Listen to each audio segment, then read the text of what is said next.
Vamos aquí con las bases nitrogenadas de los ácidos nucleicos. Entonces, ¿qué me contáis? ¿Cómo analizamos esto?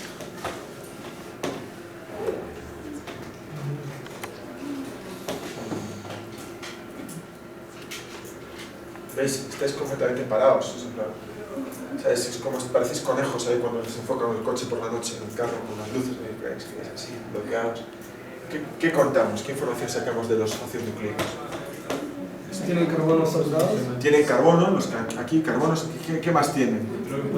Hidrógenos, muy bien, ¿qué más? Hidrógenos, NH3, por ejemplo, oxígenos, dobles enlaces, esto es muy importante. Los dobles enlaces es súper interesante porque las moléculas cuando tienen dobles enlaces son más inestables que, por ejemplo, cuando no tienen dobles enlaces. Los azúcares son muy estables, tú coges una botella de Coca-Cola de hace 100 años y sigue siendo azucarada. En cambio, por ejemplo, las vitaminas tienen dobles enlaces y todos sabemos que se oxidan y se pierden. ¿Sí? Bien. Estos dobles enlaces, por ejemplo, fijaos, cuando se descubrió la bomba atómica, no se sabía que la herencia estaba basada en ácidos nucleicos. O sea, ya es... voy a poner la foto. Hasta aquí. Oppenheimer era el científico que desarrolló la bomba atómica, hizo las primeras pruebas en el desierto de Nuevo México. No sé por qué. Porque no está en PDF.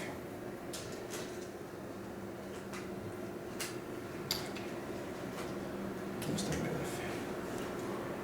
Aquí está Oppenheimer. Y fijaros, ellos, este es el científico jefe.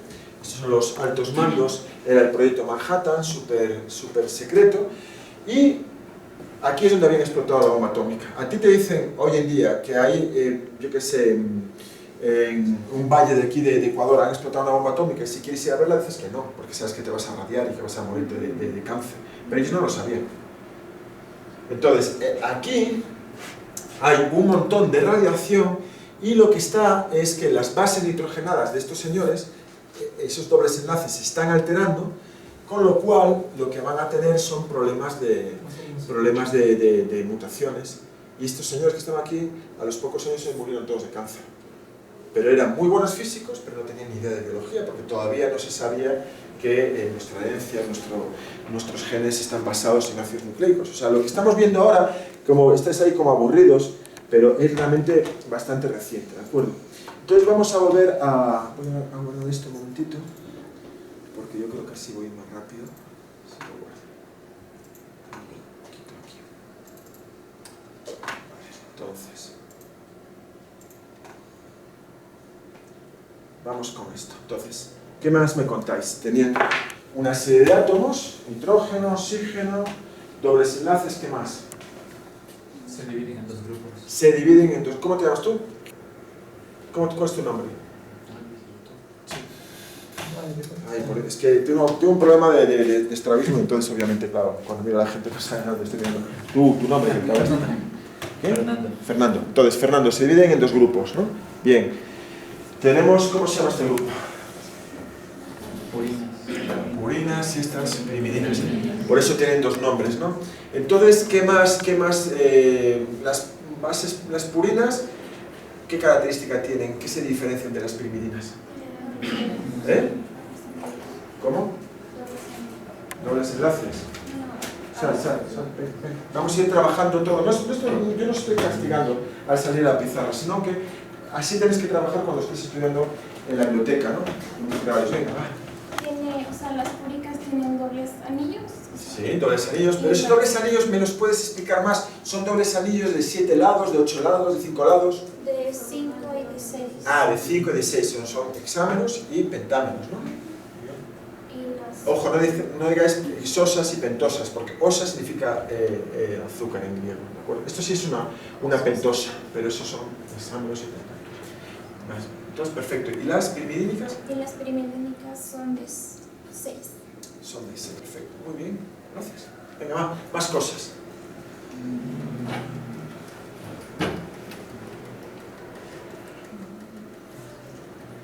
Entonces, pensad, por ejemplo, que estáis en la nave espacial y que estáis consumiendo y que tenéis que sacar información, si no os vais a la picadora de acá.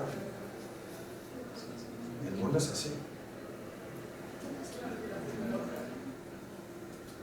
A ver, bases nitrogenadas de número de nitrógenos. Sí, ¿y qué le pasa? ¿Qué me cuentas del número de nitrógenos? Estoy viendo que uno hay más que nosotros. ¿Dónde? A ver, 1, 2, 3. En la caja no puedo ver. Entonces vente para acá. Ahí pasa. El número de nitrógenos. Sí, señálame. ¿Los nitrógenos van a tener carga positiva o carga negativa? ¿O no van a tener carga? Positiva. Los nitrógenos tienen carga positiva. Perfecto. Eso es un metilo, ¿no? CH3. Ok, entonces, aquí los nitrógenos, mira, lo ha dicho la compañera, muy bien, tiene carga positiva. Los oxígenos que van a tener carga negativa. Por lo tanto, esas moléculas van a ser hidrofóbicas o hidrofílicas. Hidrofílicas, vale, muy bien, ya más información, chévere. Bien, entonces, el compañero dijo, tienen nitrógenos, muchos nitrógenos, por eso se llaman bases nitrogenadas. Base, ¿qué es una base? ¿Qué es lo contrario a una base? Un ácido. Por lo tanto, estos son unas estructuras con muchos nitrógenos que se van a comportar como bases. ¿Por qué? Porque tienen un montón de protones, ¿de acuerdo? Ok, más cosas. Tenemos adenina, guanina, citosina, uracilo. Sabemos que estos son los componentes de los ácidos nucleicos, que eran ¿cuáles? Los ARN y ARN. Entonces, ¿podemos relacionar esto con el ADN y el ARN? Sí, ¿verdad? ¿No? Exacto, ahí. Entonces vete apuntando. ¿Cuáles eran las del ADN y cuáles del ARN?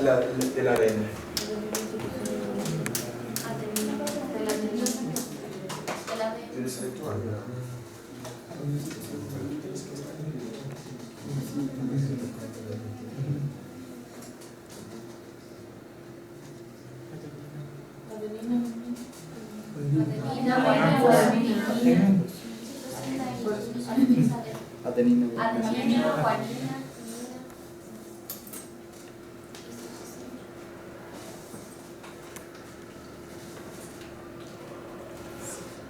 Ok, entonces, yo por ejemplo, ¿cómo pregunto esto? Yo lo pregunto diciendo, por favor, ¿cuáles son las diferencias químicas entre el ADN y el ARN?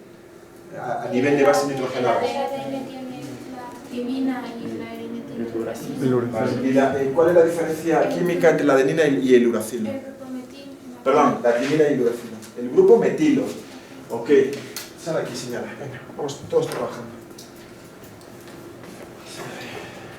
Voy a sacar también a los que estáis detrás, los asientos de la muerte.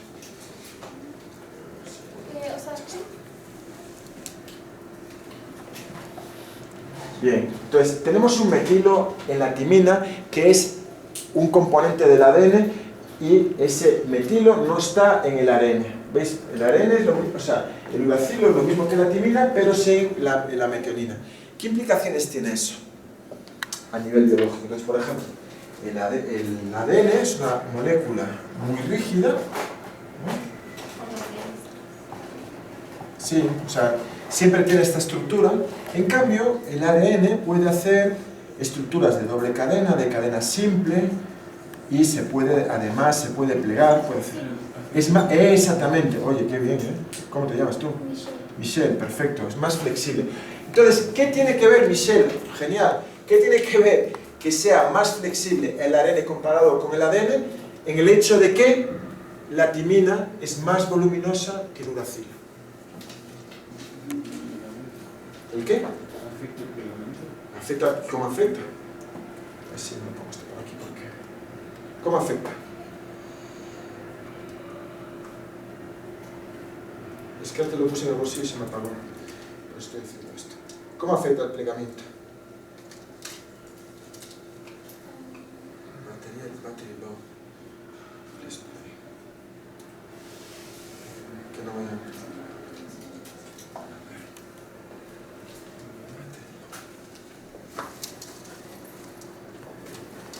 A ver, ¿cómo? Os voy a poner una analogía. Yo, por ejemplo, estoy yendo a yoga ahora, ¿no? Entonces, yo puedo hacer cosas porque no tengo barriga. Si tuviera un barrigón, podría tocarme la punta de los pies. Entonces, ¿qué tiene que ver el metilo con la flexibilidad de la molécula. Va a ser más rígido. Sí, o sea, más rígida, más que rigidez, o sea, lo que le da es la imposibilidad de plegarse, ¿no? O sea, si yo imagínate, La firmeza. ¿qué? ¿Eh?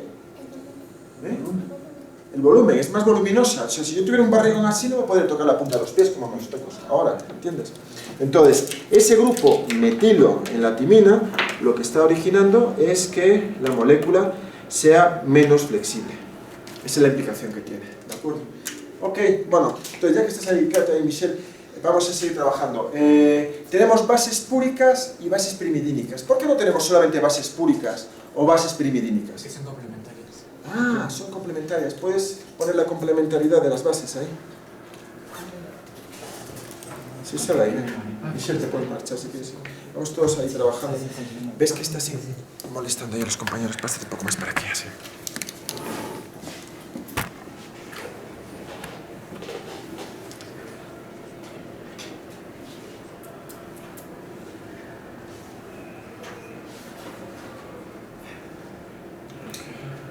Vale.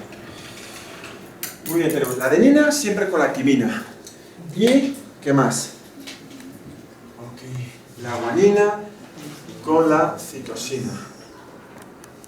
Perfecto. Y en el caso, eso es el mundo ADN, ¿no? Y el mundo ARN, ¿cómo sería? Sería la guanina con la citosina y la adenina con el uracilo, ¿no? Perfecto. Entonces, ¿tu nombre cómo era otra vez? Fernando. Fernando.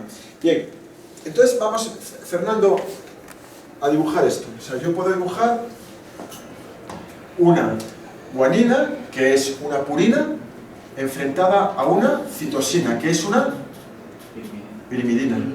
Una adenina, que es una purina, con una uracilo, que es una pirimidina. Hazme tú ahí también lo mismo. Y vosotros también en el cuaderno. Siempre está enfrentado una purina con una pirimidina. ¿Qué implicaciones biológicas tiene eso? Porque eso está ahí por algo. O sea, eso es un sistema que tiene una razón de ser. Porque si no tendríamos todo purinas o todo pirimidinas. Fijaos. Entonces, ¿qué ocurriría aquí en esta cadena si apareciese una mutación de este estilo? ¿Qué le ocurriría al diámetro de la cadena? Se extiende, ¿no? Bueno, no, extender es siempre longitudinal, sería se engrosaría, ¿no? ¿Eso tiene alguna implicación? Por supuesto. O sea, eso cuando nosotros tenemos lo vamos a ver más adelante, cuando tenemos la ADN polimerasa 3, detrás de la ADN polimerasa 3 tiene una enzima que tiene forma de donut, ¿no? de rosquilla. Pon tu brazo.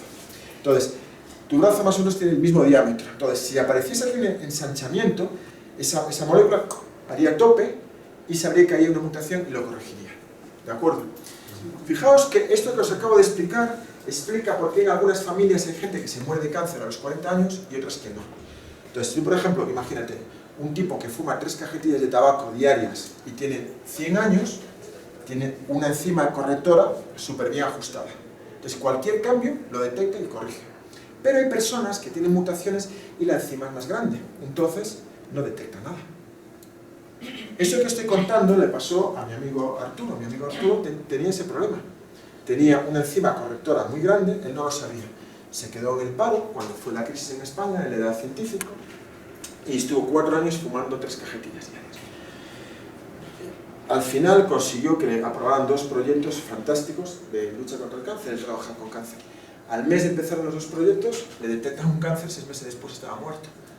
Pero es precisamente por eso, ¿no? Porque su enzima correctora, digamos que en vez de ser ajustada, era una enzima más, digamos, holgada, y eso ocurre porque las proteínas, que son lo que forman las enzimas, tienen una base en el ADN que, como vamos a ver, puede sufrir mutaciones. Eso lo vamos a ver más adelante en el curso. Entonces, si por ejemplo tienes una pirimidina con otra pirimidina, esto es un error, es una mutación, va a haber también un estrechamiento y eso la enzima esta lo va a detectar. ¿De acuerdo? Por ese motivo tenemos bases púricas y pirimidínicas, ¿de acuerdo? Bueno, entonces, ¿alguna cosa más? Quédate ahí, Fernando. Entonces, ya la última pregunta que te hago. Estas bases púricas se van a unir a un azúcar, ¿no? Que va a ser la ribosa, la desoxirribosa, dependiendo si es ARN o ADN. Si es ADN, ¿qué va a ser? Desoxirribosa. Entonces, ¿cuál es la diferencia química entre la ribosa y la desoxirribosa? Fernando, venga, trabajando. No es para hacerle sentir mal, sino es para que... El grupo H. ¿El grupo H, dónde? Hay que ser precisos. Estamos en una clase de ciencia. El carbono número 2. Bien. ¿Todo el mundo tiene claro por qué esto es el carbono número 2? ¿Os acordáis de la ciclación de los azúcares?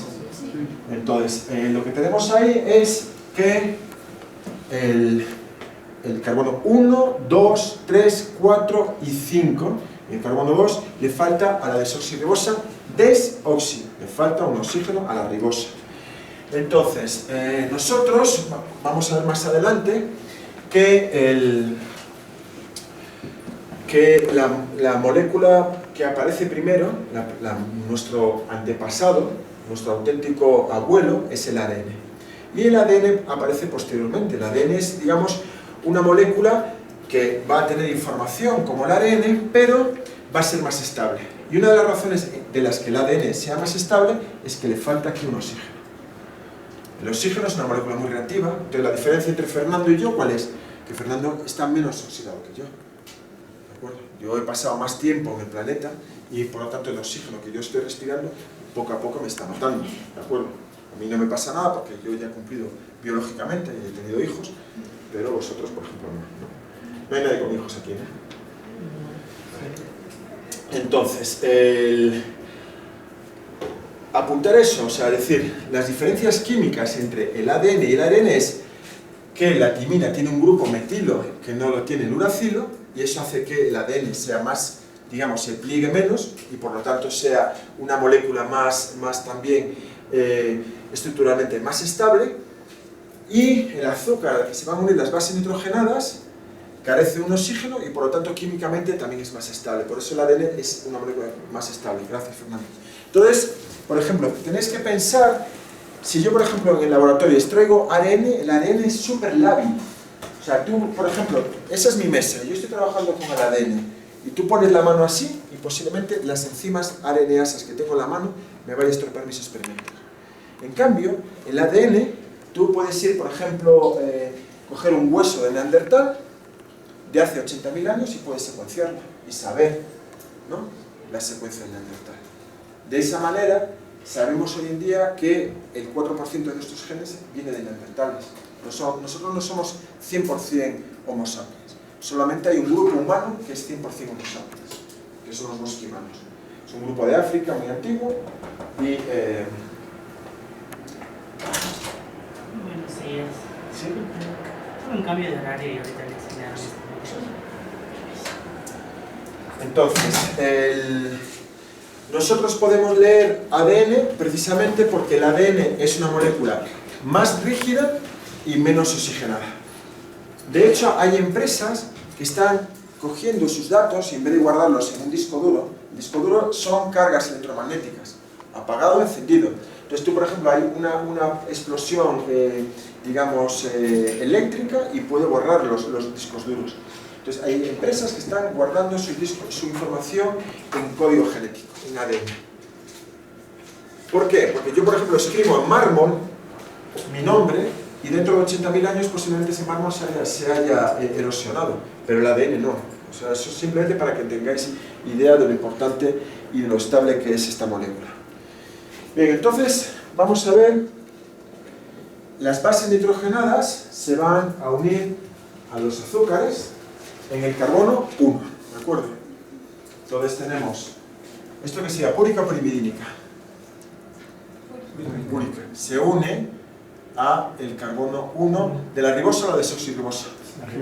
Ribosa porque tiene oxígeno. Bien.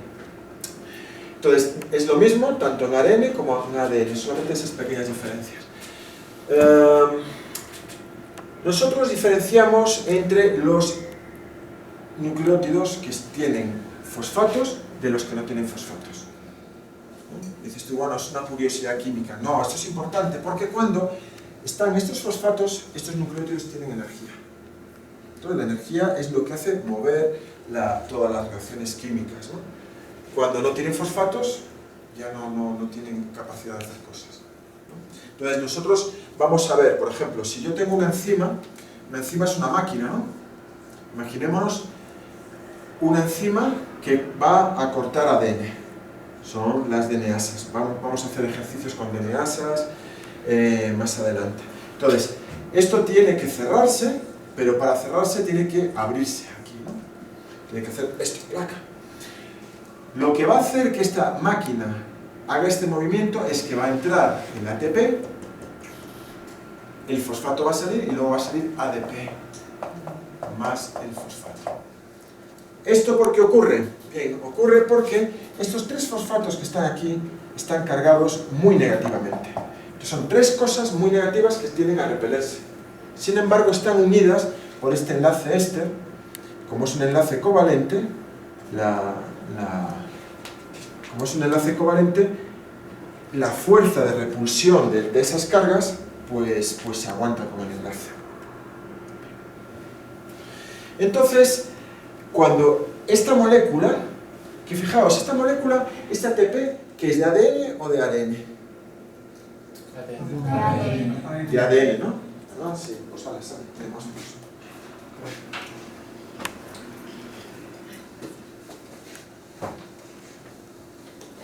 Porque aquí encontramos la desoxirribosa porque tiene el grupo H. Ajá, tiene grupo H, ¿no? Entonces, el ADN está basado en ¿qué?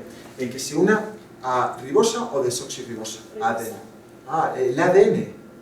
Desoxirribosa. Entonces, analiza eso otra vez. Dilo lentamente. Ya. O sea, por lo que se une a un grupo H, el ADN, o sea, tiende a... A Fernando no lo estás convenciendo, ¿eh? A Fernando no lo veo convencido. Es que tienes que dar las explicaciones basadas en hechos, ¿no? Porque se une el ADN a una desoxirribosa por el grupo H que contiene. ¿Sí? ¿Os ha convencido? La damos por buena, ¿no? ¿No? No sé. O sea, vamos a ver, vamos a analizar. Te voy a echar mano. ¿Cómo te llamas tú? Andrea. Andrea. Bien, tenemos. Vamos a ver. Ribosa. Estos son trabajos que tenéis que hacer vosotros cuando estéis estudiando en grupo. Entonces, ¿en qué se diferenciaba la ribosa de la desoxirribosa? Des es quitar oxígeno de la ribosa, desoxirribosa. Entonces, ¿cuál era la diferencia química?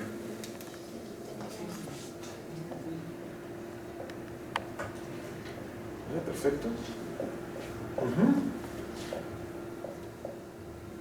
Ok, perfecto. Entonces, la ribosa, la desoxirribosa.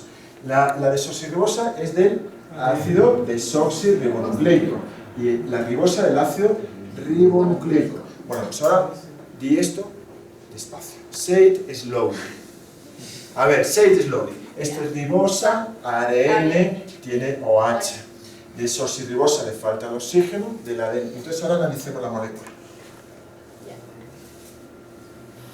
Lo que se dijo, pero Aquí, aquí para que se vea. tenemos OH, OH. sí, un OH, un H que es la ribosa. Por eso no sería ADN, que está la Que era lo que estaba desoxirribosa. diciendo antes. Sí. Ok, entonces ahora decimos que esto es una adenosina de ARN. No al revés. Ya, No, está bien, pero te das cuenta, o sea, tenemos que O sea, lo analizar. entendí, pero lo expliqué al revés. Claro, sí, o sea, estaba mal. Bien, entonces, fíjate una cosa, te voy a hacer otra pregunta. Que el ATP, que es la molécula energética, ¿no? de todas las reacciones químicas, sea de la ribosa, o sea, del ARN y no del ADN, eso es una prueba de ¿qué? De que fue primero el ARN antes que el ADN. El ADN es posterior. Entonces, toda la bioquímica se hizo alrededor del ARN, ¿lo ves, no? Entonces, esta es una adenosina de ARN porque tiene un OH, ¿sí? Bien, perfecto. Es análisis, es las explicaciones basadas en hechos, ¿de acuerdo? En política también es importante esto, ¿no? Si sale un político que dice yo voy a llevar al país a la prosperidad y es un político que salió hace 10 años con bolsas de la basura llenas de billetes, ¿tú le votas? Pues hay gente que le vota, porque hay gente que es estúpida. O sea, decir, si ese tipo es un ladrón, ¿cómo le vas a volver a votar? ¿No? ¿Qué quieres? ¿Que te vuelva a robar? Es que ahora dice que va a hacer las cosas bien. Pues no, porque hacemos siempre nuestras opiniones basadas en los hechos y los datos, ¿de acuerdo? La diferencia entre ser gente educada o ser estúpidos. ¿Que hay gente estúpida? Sí. ¿Y qué nos diferencia? Pues nuestra capacidad de hacer análisis basados en hechos. ¿Viste el otro día el tipo este que hizo la pedida de matrimonio a su novia y se murió ahogado? No. O sea, constantemente están saliendo cosas de estas. Tengo en mi blog una man que iba en un carro y se empezó a subir el nivel del río, se quedó atascada y está 22 minutos hablando con la operadora del 911 y se muere. Y le dice, mam, no sé qué, que está subiendo el agua. Y la otra, sí, tranquila, no te vas a morir. Así, 22 minutos, espectacular, está en el blog. Y se muere. Y lo último que le dice la señora, que la operadora dice, pues así aprenderás a no meterte a conducir por sitios inundables. Y es que ya tengo el agua por aquí. Y dices, pero abre la puerta. Esto parece increíble. Pues hay gente que es así, gente que es estúpida. Entonces, lo que nos diferencia de los estúpidos, y no estoy diciendo a la compañera que sea estúpida, pues estoy poniéndome mala cara. No, todos estamos en ese proceso.